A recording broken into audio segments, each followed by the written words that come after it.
नमस्ते, हमेशा खुश रहो बिटिया। This is JVN doctor Rakesh Sharma, professor, department organon of medicine and homoeopathic philosophy, Jyoti Vidyapeeth, women's university, Jaipur. Our today topic is chronic diseases, syphilis. This is 20th chapter.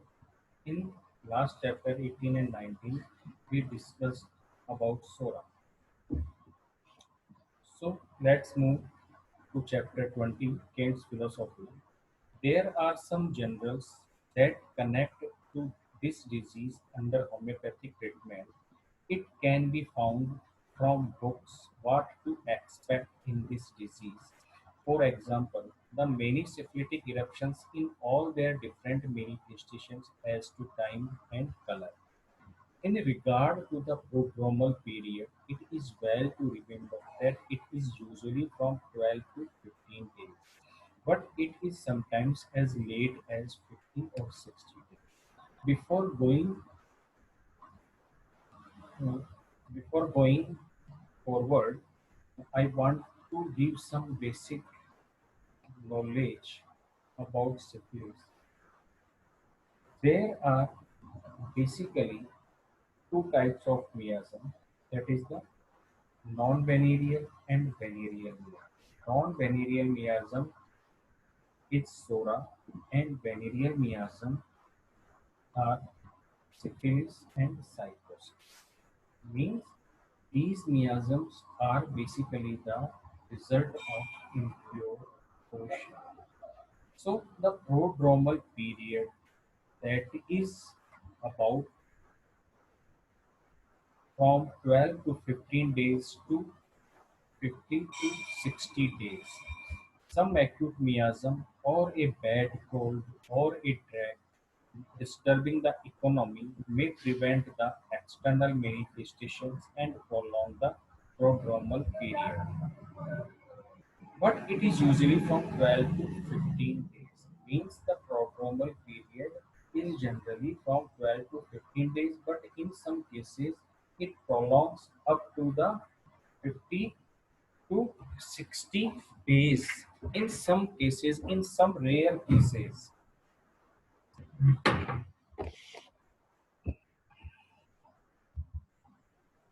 Suppose we assume that the syphilitic miasm is a disease that would run for a definite time, and suppose that an individual has gone through with the primary manifestations and is told by his physician that he can safely marry. If he marry, his wife becomes an invalid, but she does not go through the primary manifestations, the initial lesions and the roseola, but she has the cephaloderma and the symptoms which belong to the latter stage of the disease. There is a peculiarity of syphilitic miasm. If a man marry with woman, if man is suffering from syphilitic miasm at the secondary level or in the latent state, then there is no evidence of primary lesion of syphilis, that is the chancre in the wife. It means if patient, male patient is suffered from secondary state of syphilitic miasm, then his wife also developed the secondary symptoms of the syphilitic miasm. She is not suffering from the primary lesions of syphilis. Only disease directly developed at the secondary stage of the syphilis. This disease is transferred from husband to wife and it is taken up in the stage in which it then exists and from thence goes on in a progressive way. The woman catches it from the man in the stage in which he has it at the time of their marriage. She takes that which he has. If he has it in the advanced stage, she takes it in that stage. She takes from him the stage he has to offer. This is equally true of Sora and psychosis. Such things never occur in the acute miasm, but the three chronic miasms have contagion in the form in which they exist at that time. So there is the peculiarity of these miasms. The state is transferred so that one in the advanced stage of Sora will transfer to his good wife the Sora which he has, and she takes it up and progresses with it and adds it to her own, and it progresses in accordance with her peculiarities. So the disorders already present in her economy may be so holy, dissimilar, that they protect her from contagion. Thus, it is that a woman may have portion with a man that had psychosis in the form of glee and yet not have it indicated on her. Thus, she may have protection against form of chancre. She may remain in contact with him as wife and even have a child by him, and that child be black with syphilis while she had no symptom of syphilis. The reason of that is that the child is from the seed of the father and the mother only furnishes the groundwork. There are plenty of physiological facts that demonstrate these things. I have seen several cases where the child was born black with syphilis and have looked for the mother to come down with syphilitic symptoms, but no trace of it could be observed. When infection takes place in the primary stage, there is no way of decising it. But if it occurs in the secondary or tertiary stage, there is really no way of detecting it immediately because it goes on insidiously. In syphilitic miasm can be easily diagnosed at primary state of syphilis, but in the secondary and the tertiary stage, uh, the vital organs of the body much more affected, and the pathologies, gross pathological changes started insidiously. So we cannot easily diagnose the syphilitic miasm at these stages.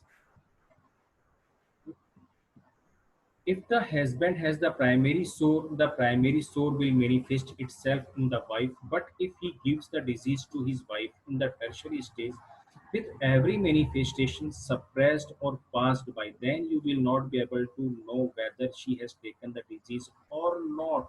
So there are many suppressive treatments. The condition becomes more worse and more worse.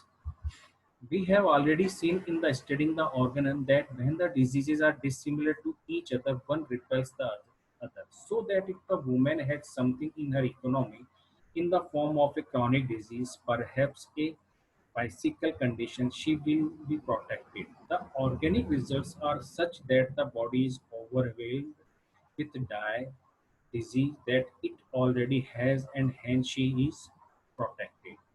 Dissimilars repel each other, and similars attract and cure each other. Yet, if the dissimilar soric manifestation is of a milder type and can be substituted by the contagion, then the syphilitic condition comes in. To know the action of diseases upon each other is essential because we see the principle of cure in how one disease affects another. We learned much concerning the syphilitic miasm under the action of homeopathic remedy. At the end of prodromal period, we may expect the chancre. At the end of about 6 weeks, more or less, we may expect the external manifestations, the roseola, and other eruptions, soon succeeding these at the time of their disappearance or in connection with them. With after prodromal period, the primary lesion of syphilis, that is the chancre, will be developed. We have the mucus patches in the throat, ulcer in the throat, and finally the falling of the hair. And along with chancre and other primary lesions, we can easily identifying ulcer in the mouth, in the throat, on the mucous patches of the throat, and the falling of the hairs. These rapidly succeeded each other, often being associated. These are the commonest outward manifestation of the earlier period of the secondary syphilis. It is important to remember this. In weakly subjects, these come on very feeble. In robust, vigorous constitution, these manifestations come on vigorously. These means these primary manifestations in a robust constitution, robust person, they appear very violently. But in the feeble, the violence is much little, little than the robust constitution. Now it matters not whether the feeble constitution fails to throw these out or whether because of drugs the constitution has been made feeble and thereby the manifestations are withdrawn when they have been thrown out. The state is the same whether they are suppressed or withheld because of feeble constitution. That is, the disease is operating upon the internal, having a tendency to affect the organs that are of the interior man, the brain, the liver, the kidneys, the spleen, the heart, and the lungs, the tissues, and the bones. So, in the more deeper plane, the syphilitic territory basically belongs to brain, liver, kidneys, spleen, heart and lungs, tissues and bones, long bones especially. So this is our 20th chapter about syphilis. This session powered by digital version 2.0 Jyoti Vidyapeeth Women's University. I hope you are satisfied with my digital session. If you have any query, please mention in comment box. I will resolve it. Thank you.